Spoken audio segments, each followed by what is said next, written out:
Assalamualaikum guys, ketemu lagi bareng Langga di channel ini. Alhamdulillah kali ini setelah beberapa hari ya WFH, akhirnya hari ini bisa kembali ke lapangan.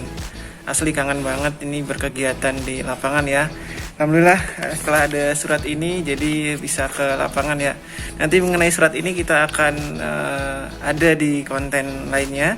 Insya Allah hari ini kita akan bertemu dengan salah seorang presiden director dari sebuah perusahaan multinasional yang ada di Indonesia. Oke, siapa presidennya dan apa perusahaannya? Ikuti terus perjalanan kita kali ini. Semoga video ini membawa berkah dan manfaat. Cai. Ya, oke teman-teman, kita bersiap ke mobil ya. Kita akan berangkat. Pak Dikin, ketemu lagi kita Pak. Sudah sekian lama. Oke teman-teman, kita bersiap dulu ya, masukin barang-barang dulu. Jadi ceritanya surat yang tadi dipegang itu adalah dalam rangka persyaratan karena kita mau ketemuan sama presiden direktur sebuah perusahaan multinasional ya hari ini. Jadi teman-teman semua mohon doanya, kita akan berangkat untuk melakukan pertemuan. Kita berangkat dulu ya teman-teman semua. Nanti sampai ketemu lagi di jalan dan di lokasi.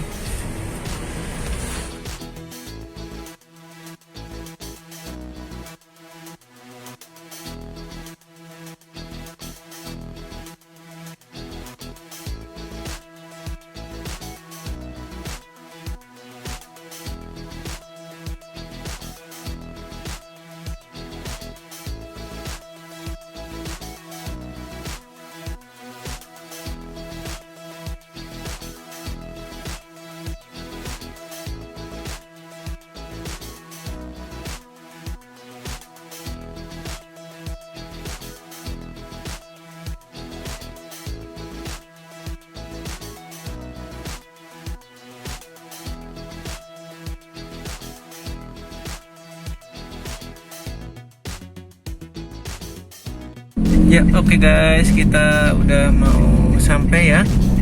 Ini gedungnya. Jadi karena peraturan baru kita harus masuk ke basement. Kita mau cari basement dulu ya guys. Oke ya, kita masuk nih guys. Di sana lagi ya? Nah ini ada peraturan baru. Ya Pak, mau ke SAP Pak? Ya.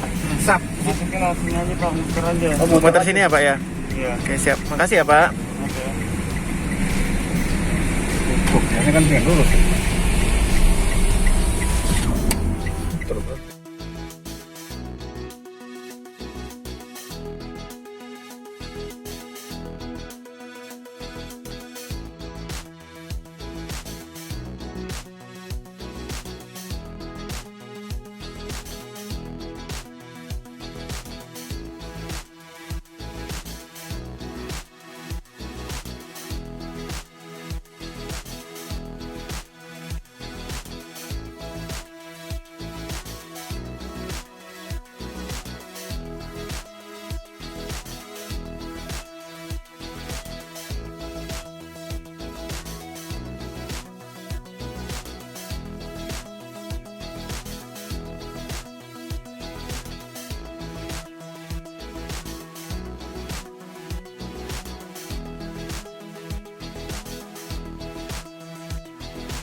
Oke guys, alhamdulillah kita udah selesai ya pertemuannya.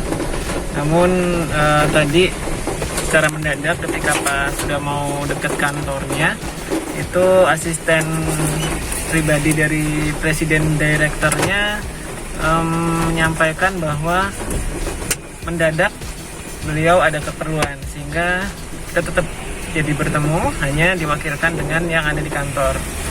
Nah teman-teman semua, pada video kali ini saya ingin berbagi dua tips. Yang pertama adalah tips ketika akan bertamu atau melakukan kunjungan, terutama ke perkantoran atau terutama lagi ketika ingin bertemu dengan pimpinan perusahaan. Jadi yang pertama, dan di dalam kondisi pandemi saat ini, Jadi yang pertama kali tipsnya adalah pastikan kita dalam keadaan sehat. Yang kedua, jika memang ada syarat-syarat administrasi seperti contoh permintaan dokumen-dokumen lengkap kesehatan dan lain sebagainya, maka harus kita penuhi dan kita taati. Kemudian yang ketiga, sediakan alat-alat pelindung diri seperti masker, terus kemudian hand sanitizer dan lain-lain yang sekiranya bisa melindungi diri kita atau yang disarankan untuk melakukan pencegahan daripada pandemi ini.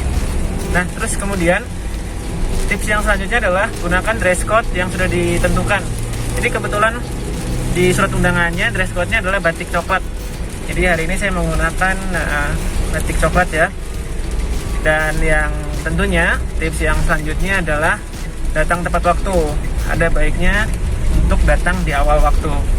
Nah, dalam pertemuan kali ini juga strategi atau komunikasi fundraising yang pernah saya rilis di video saya yang ini, ya itu juga perlu kita gunakan. Karena tentunya ketika kita sudah menjadi tanda petik atau bukan tanda petik lagi, kalau kita sudah menjadi teman tentu akan berbeda ya perlakuan atau cara komunikasinya dibandingkan kita masih belum kenal atau tidak kenal sama sekali.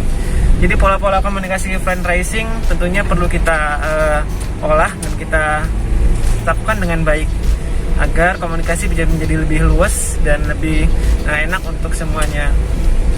Yang kedua, dari obrolan tadi, jadi akhirnya salah satu yang mewakili adalah Bapak Andri. Bapak Andri itu senior GM ya.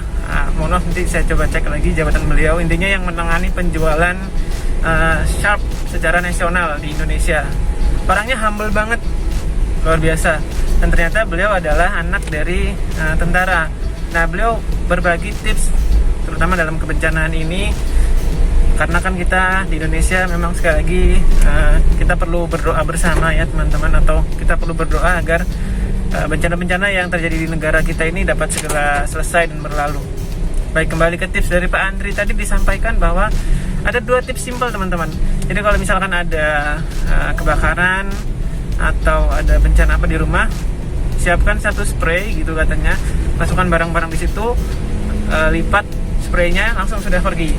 Jadi tidak usah mikirkan yang lainnya lagi, yang penting barang-barang intinya sudah di situ. Yang kedua, ternyata beliau ada tips yang simple dan bahkan mungkin kita sendiri belum terpikirkan, yaitu meletakkan uang kertas sebesar 50.000 atau 100.000 selembar gitu ya di handphone dan juga kartu nama. Tujuannya apa? Apabila handphone itu hilang, maka tahu siapa identitas yang memilikinya. Atau kalau misalkan kita terjadi bencana, nauzubillah ya, kita ada pegangan, karena tidak dapat dipungkiri handphone memang yang seringkali dekat atau seringkali dipegang oleh manusia. Itu aja teman-teman semua. Terima kasih sudah mengikuti hingga saat ini. Udah mau siang banget ini ya. Kita mau cari tempat dulu untuk sholat dan makan. Dan masih didampingi oleh Bapak Sodigin yang masih serius nyopir ya. Oke. Makasih banyak teman-teman semua. Apabila ada manfaatnya silahkan di like video ini dan dukung terus video ini dengan cara subscribe apabila belum, like dan komen pada seluruh videonya, dan tentunya tonton sampai habis video ini. Terima kasih, sampai ketemu di konten selanjutnya. Assalamualaikum warahmatullahi wabarakatuh.